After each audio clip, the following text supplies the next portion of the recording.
Siostry z Kvitar-Wettlir. Gospodarka w Kvitar-Wettlir nad Borgafjörður kwitła od dawna. Swego czasu mieszkało tam małżeństwo, któremu dobrze się wiodło. Gospodarz był cichym, skrupulatnym i lubianym człowiekiem.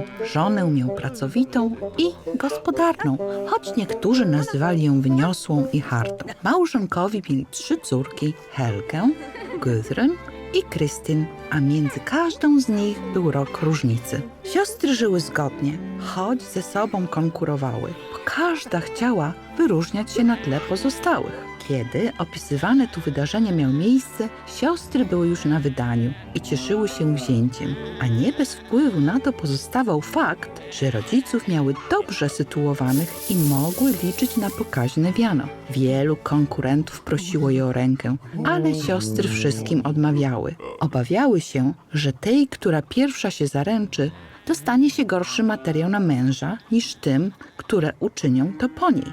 Tak minęło kilka lat i rodziców coraz bardziej martwiło zachowanie córek. A potem przedwcześnie zmarł gospodarz w Kvitar-Wettlir. Wkrótce po pogrzebie matka przywołała do siebie córki i rzekła: Postanowiłam podzielić wasz spadek na 3 części, ale warunkiem jego otrzymania jest znalezienie sobie mężów i ożenek podczas wspólnej siostrzanej ceremonii w przyszłą niedzielę wielkanocną.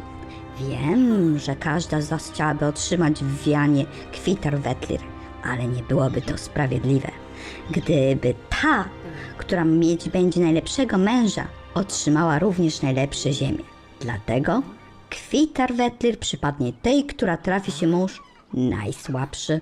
Pozostałe dostaną Hegstadir i Grimarstadir. To również zacne ziemie i nieodległe, tak że nie będziecie miały do siebie daleko. To ja rozstrzygnę, jak udał się wybór mężów, a potem zamieszkam z tą z was, która pozostanie na gospodarstwie w Kvitar-Wettlir. Matka spojrzała na córki, a one jedna na drugą, zmieszane. Matka dodała: Nie chcę, żeby zwady i rywalizacja doprowadziły do tego, że po mojej śmierci w Kvitar-Wettlir mieszkać będą 3 stare panny. Dobre pożycie małżeńskie jest ważniejsze niż to, gdzie ma się swoją sadybę. Córki niepewnie przestępowały z nogi na nogę, więc matka powtórzyła: Zgadzacie się ze mną, że dobry mąż ważniejszy jest niźli ziemia, na której człowiek żyje. Spojrzały jedna na drugą i przytaknęły, nawet jeśli bez przekonania. Wkrótce wszystkie 3 ujęły rozglądać się w poszukiwaniu kandydatów na mężów. Jako że wielu mieszkańców na zachodzie kraju już się starało o ich rękę, postanowiono, że Gudrun poszuka sobie męża na północy, Helga na wschodzie, a Krystyn na południu. Każda z nich utrzymywała, że szuka dobrego i światłego małżonka. Ale co innego chodziło im po głowach. Muszę odziedziczyć Kvitar-Wettlir, Myślała sobie każda z nich. choćbym miała zostać z głupim mężem. Zbliżała się Wielkanoc i wszystkie siostry dokonały już były wyboru kandydata. Żadna jednak nie chciała pokazać przyszłego małżonka matce ani siostrom. Kandydaci przyjechali do Kvitar-Wettlir dzień przed niedzielą wielkanocną i udali się do komnat młodych panien. Najstarsza siostra, Helga, wybrała dla siebie mężczyznę znanego w swojej wsi z niepohamowanego umiłowania do śpiewu. Jego wadą jednakże było to, że miał wyjątkowo paskudny głos, a poza tym szkaradnie fałszował. Helga powiedziała narzeczonemu: Kiedy wejdziesz przez drzwi do kościoła? I ruszymy na wą. Śpiewaj najgłośniej jak potrafisz i nie przerywaj, dopóki ci nie powiem. Z radością na to przystał. Narzeczony Gudrun zauważył, że dziewczyna porusza palcami, jakby tkała. Zafrapowany tym zapytał: Co robisz, kochanie moje? Przędę koronkę, Odparła.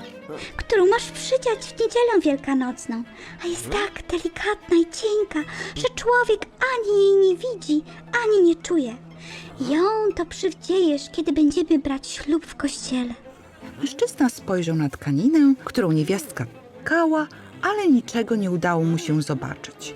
Gudrun przekonała go, że nikt ani wcześniej, ani później nie będzie się mógł poszczycić tak piękną i delikatną szatą. Ucieszył się więc ze swojego ślubnego przyodziewku. Trzecia siostra, Krystyn, tak odezwała się do swojego oblubieńca. Jutro, kiedy się obudzisz, będziesz umarły. Słyszał będziesz i widział, ale zalegniesz nieruchomo i zrobisz, co ci każą. Obstalowałam dla ciebie trumnę. To w niej cię położę i zabiorę do kościoła. Masz mi wierzyć i ufać, bo to, co ci mówię, to prawda. Zrazu próbował oponować, lecz ona twardo obstawała przy swoim, więc uległ i zgodził się na spisek pod warunkiem, że w trumnie wywiercą dziurę, przez którą będzie mógł patrzeć na zewnątrz. Stary, torfowy kościół w Kwaneiry wypełnił się gośćmi. Ludzie zjechali na mszę wielkanocną z całego kraju.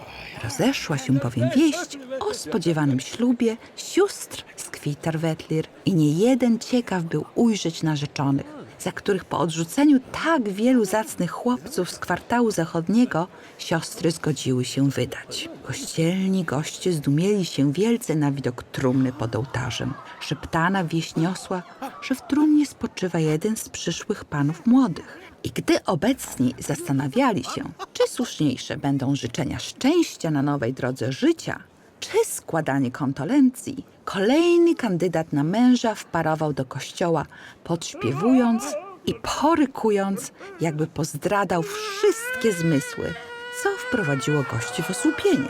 Zaraz za nim zjawił się trzeci, odziany w zacną koronkę, niezwykle zadowolony ze swego weselnego przyodziewku. Goście kościelni nie byli w stanie połapać się w sytuacji. Niektórych to oburzyło, ale większość śmiała się w głos z tej błazenady. W końcu do ołtarza podszedł ksiądz i chciał uspokoić zebranych. Zauważywszy jednak trumnę, zerknął przez otwór i ujrzał nieboszczyka, który odezwał się głośno, tak, że słyszeli go wszyscy zebrani. Też bym się chętnie pośmiał, jakbym nie był martwy.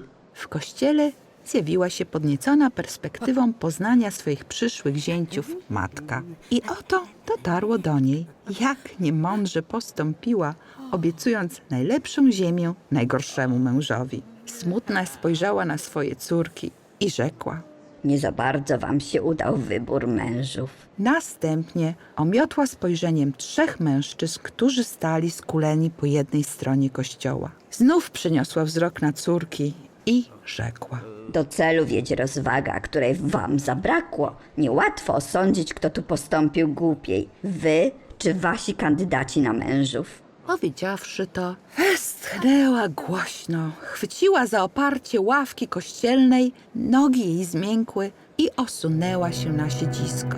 I dalej więdła, dopóki nie zaległa skulona na ławie. Zgromadzeni patrzyli na nią, a w kościele zapanowała krępująca cisza. Jej ciałem wstrząsały drgawki, a z piersi wydobywały się stłumione dźwięki. Goście kościelni patrzyli na trzy córki, które spojrzały jedna na drugą, po czym przeniosły wzrok na narzeczonych. Nikt nie odważył się poruszyć. Ciałem madamy z Kvitarvetlir targały coraz silniejsze wstrząsy, aż wreszcie znów się podniosła.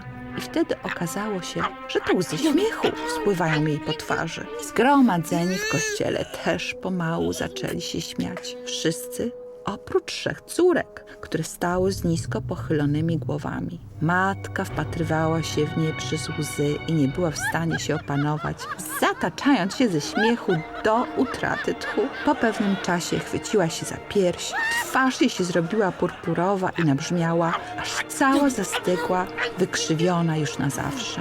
Trzej głupcy klepali się po udach i zarykiwali najgłośniej. Gdy nie doszła, teściowa padła martwa na kościelną posadzkę. Cienka jest bowiem granica między życiem a śmiercią.